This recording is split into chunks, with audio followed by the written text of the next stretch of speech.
नमस्कार। आपका अखबार के YouTube चैनल पर आपका स्वागत है। मैं हूं प्रदीप सिंह। देश में इस समय धीरे धीरे करके गुजरात मॉडल लागू करने की कोशिश हो रही है। तो जब मैं गुजरात मॉडल की बात कर रहा हूं तो आप ये मत समझिएगा जो प्रधानमंत्री नरेंद्र मोदी के विरोधी कहते हैं। उनकी नज़र में गुजरात मॉडल या गुजरात को प्रयोगशाला बनाना वो सांप्रदायिक ध्रुवीकरण, सांप्रदायिक तनाव, सांप्रदायिक दंगा, मुसलमानों के खिलाफ योजना बनाना, इस सब से संबंधित है। मैं ऐसी कोई बात नहीं कह रहा हूँ। ये मोदी विरोधियों का जानबूझकर बनाया गया, एक खड़ा किया गया विमर्श है जिसमें सच्चाई कतई नहीं है। गुजरात एक ऐसा प्रदेश है जहाँ मुसलमानों की सरकारी नौकरियों में भागीदारी देश में शायद सबसे ज़्यादा है। वहाँ मुसलमानों की आर्थिक तरक्की का रास्ता कभी बंद नहीं हुआ। वहाँ जबकि 1990 से 95 तक गठबंधन में और उसके बाद से बीजेपी लगातार सत्ता में है। इसके बावजूद तो मैं जिस गुजरात मॉडल की बात कर रहा हूँ उस मॉडल में कि जहाँ भी आपकी सरकार है वहाँ सरकारी योजनाओं की, जो जन कल्याण की योजनाएं हैं, उनकी डिलीवरी 100% हो। उसमें करप्शन जो है वो उसको ख़त्म करने के लिए टेक्नोलॉजी का इस्तेमाल कीजिए जिससे करप्शन फ्री जो है डिलीवरी हो सके। किसी के साथ जाति, क्षेत्र, भाषा, धर्म के आधार पर भेदभाव मत कीजिए। सरकार इस आधार पर नहीं चलती। पार्टियां जो है इन आधारों पर, इन कंसिडरेशंस पर चुनाव लड़ती हैं, अपना विस्तार करती हैं संगठन का। लेकिन सरकार को हर नागरिक को समान दृष्टि से देखना चाहिए। तो इसलिए सरकार की जो भी योजना है, कार्यक्रम है, उसका लाभ सबको बराबर और जो जितना डिज़र्व करता है उस मात्रा में मिलना चाहिए। गुजरात मॉडल का दूसरा ये है। अगला मुद्दा गुजरात मॉडल में जो शामिल है वो है राजनीतिक दलालों का सफाया। शीर्ष पर जो लोग बैठे हैं, मुख्यमंत्री हैं या जिम्मेदार पद पर हैं, उनके आसपास दलाल नहीं दिखने चाहिए, होने भी नहीं चाहिए। दलालों की कोई ऐसा दलाल नहीं होना चाहिए। और पिछले 8 साल में दिल्ली में और पिछले 5 साल में उत्तर प्रदेश में ये दिखाई दिया है कि कोई ऐसा नेता, कोई ऐसा दलाल, कोई ऐसा व्यक्ति ये दावा नहीं कर सकता कि मैं फ़लाँ काम प्रधानमंत्री नरेंद्र मोदी से या फ़लाँ काम गृह मंत्री अमित शाह से करवा सकता हूँ या फ़लाँ काम जो है योगी आदित्यनाथ जो उत्तर प्रदेश के मुख्यमंत्री हैं उनसे करवा सकता हूँ। तो ये जो दिल्ली में जमावड़ा लगता था दलालों का, पूरी एक संस्कृति, एक पूरी ट्राइब थी जो फलती फूलती थी, लखनऊ में भी, यहाँ भी। दर्द असल में उसका है जो ख़त्म हो गई। तो उसके अलावा और क्या है गुजरात मॉडल में? और गुजरात मॉडल में है कि कानून का राज स्थापित कीजिए। बिजली, सड़क, पानी का जो लोगों की समस्या है, मुद्दा है, उसको हल कीजिए, वो भी बिना भेदभाव के। तो कानून का राज मतलब जिसकी लाठी उसकी भैंस नहीं चलेगा। इस सिद्धांत को, इस मुहावरे को किताबों तक रहने दीजिए। प्रशासन में, शासन में जो है, गवर्नेंस में जिसकी लाठी उसकी भैंस नहीं चलेगा, जो सबसे कमज़ोर है उसको सबसे ज़्यादा तवज्जो मिलनी चाहिए सरकार की ओर से। अतिक्रमण, ज़मीनों पर कब्जा, ये सब होना नहीं चाहिए। हुआ है तो इसको ख़त्म किया जाना चाहिए। ये नहीं है कि अच्छा हो गया, हम आए, उससे पहले हुआ था तो हमारी क्या जिम्मेदारी, अब जो हो गया है हो गया, हम आए हैं अब आगे नहीं होने देंगे। ये नहीं हो रहा है। इसीलिए आप उत्तर प्रदेश में देखिए। और लेकिन मैं आज उत्तर प्रदेश की बात नहीं कर रहा हूँ, आज मैं बात कर रहा हूँ असम की। असम में म्यूनिसिपल बोर्ड के चुनाव हो रहे हैं। 80 म्यूनिसिपल बोर्ड हैं कुल पूरे प्रदेश में। उनमें से जब तक मैं ये खबर, जब ये वीडियो बना रहा हूँ, तब तक 74 में बीजेपी की जीत हो चुकी है। 2 में असम गण परिषद की जीत हुई है। AIUDF, all India United democratic front, जो 2005 में बना था असम यूनाइटेड डेमोक्रेटिक फ्रंट के नाम पर, बनाया किसने था? बदरुद्दीन अजमल, जो इत्र के बड़े व्यापारी हैं, लेकिन वो इनका एक पक्ष है। ये सज्जन देवबंद से पढ़कर निकले, थियोलॉजी पढ़कर निकले हैं। ये कोई साइंस जो है, आर्ट या दूसरा कॉमर्स का विषय पढ़कर नहीं निकले हुए हैं। और जमायते उलमाए हिंद के प्रदेश अध्यक्ष हैं। और इतना ही नहीं, दुनिया भर में जो गिनती होती है, सूची बनी है सबसे प्रभावशाली मुस्लिम नेताओं की, उन 500 लोगों की सूची में इनका भी नाम है। तो इससे अंदाज़ा लगा लीजिए 2021 के चुनाव में ये दुष्प्रचार कर रहे थे कि बीजेपी अगर आ गई फिर से तो उसने 3,500 मस्जिदों की सूची बना रखी है, आते ही सब गिरा दी जाएंगी, किसी को जाली वाली टोपी पहनकर निकलने की इजाज़त नहीं होगी, लुंगी आप नहीं पहन पाएंगे, बुर्का नहीं पहन पाएंगे। ये सब दुष्प्रचार किया, उसके बावजूद हार गए।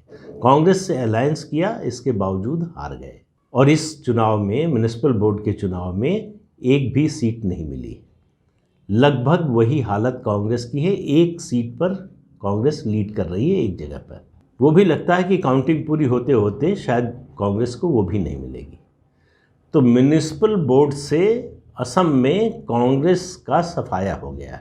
असम एक ऐसा राज्य है जो धीरे धीरे कांग्रेस मुक्त होने की ओर बढ़ रहा है, और कांग्रेस की दोस्ती जो है बदरुद्दीन अजमल से भी काम नहीं आई। समझौता किया था विधानसभा चुनाव में, फिर भी जीत नहीं मिली। और हेमंत बिश्व शर्मा जो कर रहे हैं, ये एक बात याद रखनी चाहिए हम सब लोगों को कि असम में 2011 की जनगणना के हिसाब से, 2011 की सेंसस के हिसाब से मुस्लिम पॉपुलेशन 34% है, और अभी जो 2021 तक का अनुमान है उसके अनुसार 40%, 40% है। इसके बावजूद ये जीत मिल रही है बीजेपी को। ये कोई सामान्य जीत नहीं है। तो इसलिए इस जीत का महत्व और बढ़ जाता है कि ऐसे माहौल में जहां 40% आबादी ऐसी हो जो बीजेपी को वोट दे ही नहीं सकती। मैं और किसी सांप्रदायिक उसकी बात नहीं कर रहा हूं, मैं सिर्फ राजनीतिक नज़रिए से और चुनाव में मतदान के नज़रिए से बात कर रहा हूँ। ये 40% आबादी जो है, न उसने कभी बीजेपी को वोट दिया है वहाँ और न देगी।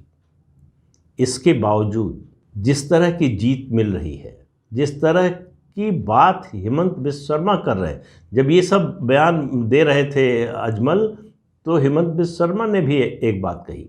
उन्होंने सीधे सीधे कहा मुझे मियों का वोट नहीं चाहिए।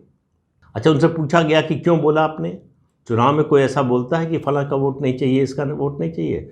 उन्होंने कहा भाई सीधी सी बात है, वो वोट देंगे ही नहीं, तो हमारे मांगने से अगर दें तो हम 10 बार मांग लें, लेकिन हमको पता है कि मांगने पर भी नहीं देंगे, तो हम क्यों उस पर निर्भर रहें और क्यों गलतफहमी में रहें। और असम में जिस तरह से ज़मीनों पर जो अतिक्रमण है उसको हटाने का अभियान चल रहा है, हज़ारों एकड़ ज़मीन मुक्त होने वाली है अतिक्रमण से, अवैध कब्जे से। उसमें सरकारी ज़मीन भी है, उसमें निजी ज़मीन भी है, उसमें संस्थागत ज़मीनें भी हैं, संस्थाओं की, अलग अलग संस्थाओं की, मंदिरों की, दूसरे सामाजिक संस्थाओं की, जिन पर जबरन कब्जा कर लिया गया और कोई कुछ बोला नहीं, क्योंकि कब्जा करने वालों को सरकार का संरक्षण था। असम में जो नियम है, जो कानून है, उसके मुताबिक किसी परिवार के पास 2 एकड़ से ज़्यादा ज़मीन नहीं हो सकती है। उस नियम को लागू किया जा रहा, कोई नया कानून नहीं बनाया गया, किसी को बेदखल करने के लिए कोई नया कानून या कानून में कोई संशोधन नहीं किया गया। सिर्फ जो कानून पहले से है उसको सख्ती से लागू किया जा रहा है, उस पर बवाल हो रहा है। और हेमंत बिश्व शर्मा ने जो पिछले दिनों बात कही, उनसे कहा गया कि इतना विरोध हो रहा है। उन्होंने कहा विरोध जब ये ज़मीन खाली कराई जाती है, असम के जो मूल लोग हैं, जिन लोगों ने कब्ज़ा किया है, उस पर कोई बवाल नहीं होता, उस पर कोई चिंता नहीं होती, उस पर कोई नाराज़गी नहीं होती। वहाँ जो लेफ़्ट लिबरल जो बिरादरी है वो शोर मचाती है, असम में ही नहीं, असम से बाहर भी, जब बांग्लादेशी घुसपैठियों के खिलाफ एक कार्रवाई होती है। तो असम जो सबसे ज़्यादा प्रभावित है इस घुसपैठ से, और आज से नहीं है, आज़ादी के पहले से है। असम की जो इतनी फर्टाइल लैंड है उसको देखते हुए आज़ादी के पहले से इस तरह के कब्जे होते रहे हैं, और ज़्यादातर कब्जे जो है, जो आज बांग्लादेश है, उसकी ओर से होते रहे हैं। इसे न अंग्रेज़ों ने रोकने की कोशिश की, न आज़ाद भारत की सरकार ने रोकने की कोशिश की, निर्बाध गति से चलता रहा।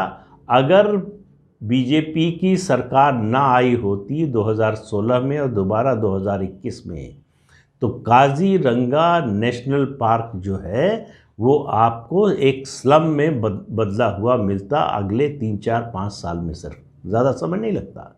जिस तरह से वहाँ सिंगल हॉर्न राइनो को मारने का, बाकायदा शिकार करने का अभियान चलाया गया। एक हॉर्न जो है उसकी कीमत 1 करोड़ से ज़्यादा होती है बाज़ार में।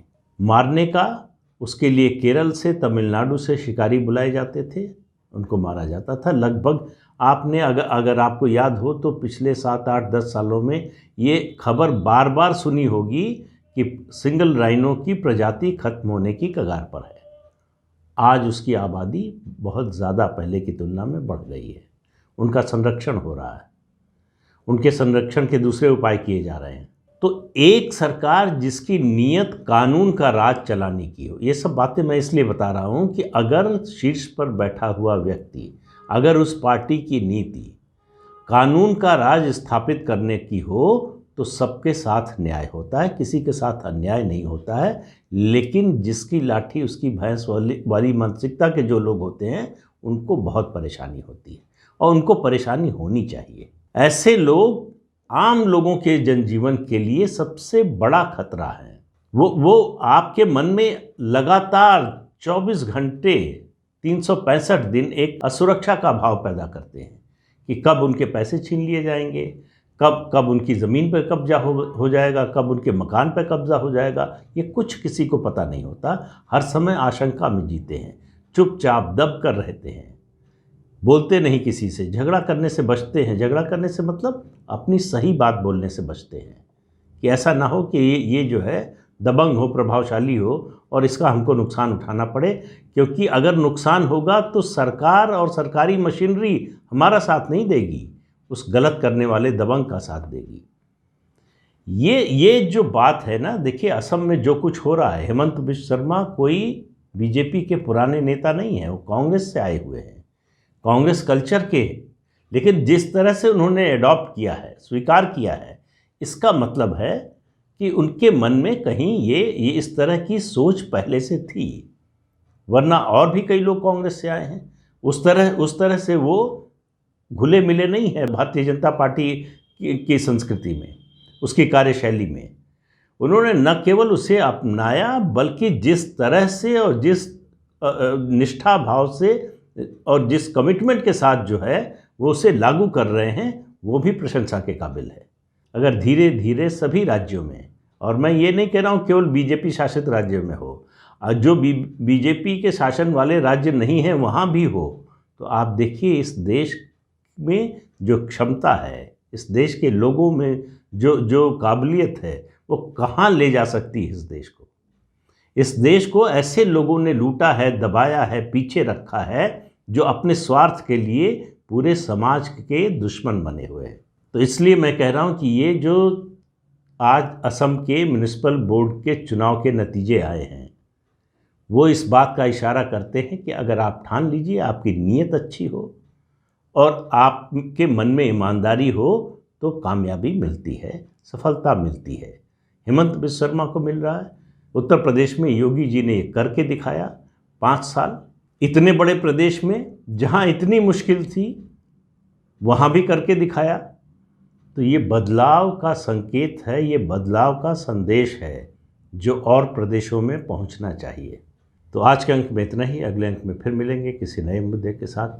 तब तक के लिए इजाज़त दीजिए। आपसे अनुरोध है कि ये चैनल देखिए, शेयर कीजिए, लाइक कीजिए और सब्सक्राइब ज़रूर कीजिए। नमस्कार।